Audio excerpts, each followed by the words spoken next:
everybody's doing well during this rotten 2020 year. I hope everybody's making the best of it, and wish everybody well, and hope everybody's safe. But I've not done a video in a while, so I'm trying to keep this kind of short. But I did do a lot of upgrades since my last video. If you follow my social media on Facebook, which is at 93 Turbo Civic, or Barry's Drag Turbo Civic, or Barry's Drag Turbo Civic Build, something like that. You'll probably seen some of the updates I've done. But for those that have not seen and want to kind of get an idea of what I've done, and we'll show you what I've done, and I'll tell you kind of how the results went. Okay. Since my last video, I decided to do a complete overhaul. Done a coil unplug kit, and we've also went a front mount turbo system. So I've upgraded the turbo to a 7268 T4, and went dual 44 millimeter wastegates. I really had maxed out what I had on here. It was a T3 6662, and it had a 0.65 AR, which really, when we were getting up to the max power of the car, we were hitting maximum back pressure on the exhaust housing, and I just couldn't push it any further. Especially at the RPM I was trying to turn. We were trying to put this thing at 30 pounds of boost, at 10,000 RPMs, and it just didn't like that. Anything over, 8,000 RPMs, it just was kind of rolling over and falling on its face, and just wouldn't build no more power. And that's not good on the motor to do that. You're building a lot of back pressure.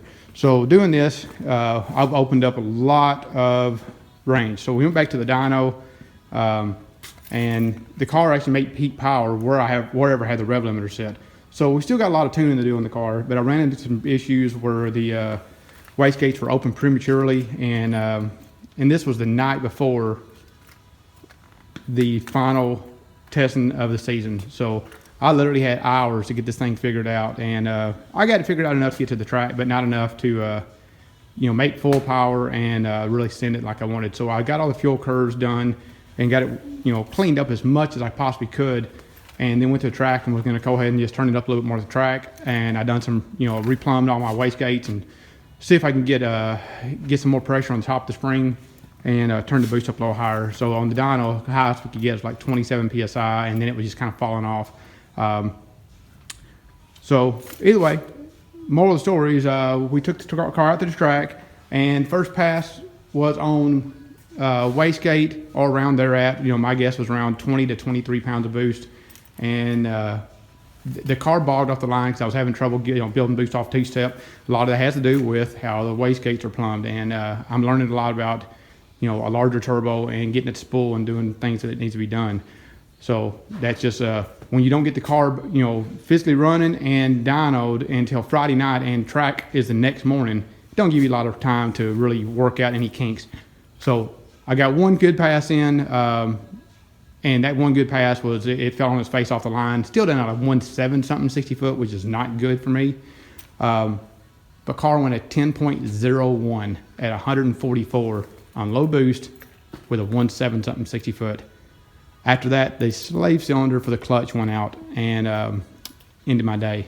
So never got a chance to really turn it up, see what it was like. And unfortunately, my 2020 year is ended with a 10.0 with my 9-second go. So it kind of hurts my feelings, but I like how the car performed. It's doing well. It's more on me on trying to figure out, loose ends and getting things going for the spring of 2021. And we're going to have a good 2021 and get over this coronavirus stuff and push past that and get back to what we want to do in our lives. So really, that's the big change. Front mount fire system, coil unplug, just getting all the kinks worked out that I've struggled with all season. So saying that, I'm happy with my car, thrilled to death, love it, can't complain. We'll work on cosmetics through the winter, and we'll maybe keep touch on that. But what I have not shown is this guy over here. Helping with my my buddy. It's I'm gonna call this build number 2. He bought my old turbo setup. We found this car. It actually got blown up. Threw a rod through the piston. It was a carnage, and it was a GSR motor in the car. So we bought the car as a shell with the motor. You know, more than anything, they already had the B-Series swap, the computer system or whatever, and then the a good transmission to work with. Then we found a LSV that had already been put together, freshly rebuilt, stock motor, but just freshly rebuilt.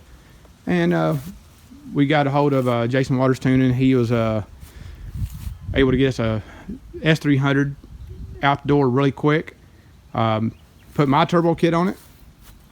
Got the swap put in here, got it all running, and I've got this guy tuned, and it will absolutely put you back in the seat. We're running about 8.5 pounds of boost right now, and the car is going to be a monster. The great news about this car, we're going to let my buddy learn to drive it, and over this winter, we're going to be doing another full build. So we've already got a spare block, and the way it looks, we are going to be doing either the DEFCON or there's another epoxy block filler that you can get that it's available through a guy online that's really done a good job of making it a really good quality epoxy. And either way, we're going to epoxy it, we're going to redeck the block, and then we're going to go back through the process of going half over. So we're going to go to an 81.5, and we've already got the head studs, a set of Manley rods, CP pistons, of course, with the turbo capable of doing almost 700, if not over 700 horsepower. This car is ready to roll. It's already got the Honda on it. We've already got a lot of good things on this car and ready to go. As you see, like I say, it's just got an old intercooler setup I had from the past, and we just wanted to get the car somewhat tuned. It's already got a set of 2200cc Bosch injectors in the car, and AEM wideband, you know, so we can do a little tuning on the street. And it's going to be another fun car, another 10-second car to come out in spring, and we'll definitely follow this car over the winter and get everybody a good idea of how the DEFCON works and how it holds up. So I've been told to just send it, and as long as we do the DEFCON right in the block and the machine work right. So excited to see how it works. First time I went down this path, and I hope everybody follows along with me. Either way, I hope everybody has a great winter, and like I say, follow me for some upcoming videos about the teardown on this, doing the process of the DEFCON, which there's some videos out there, but we're going to maybe do a little more step-by-step on the throughout process on the tuning of the car and how well it performed on the dyno, heating and cooling, and other things such as that. And that's the things that a lot of people have not given good answers back on.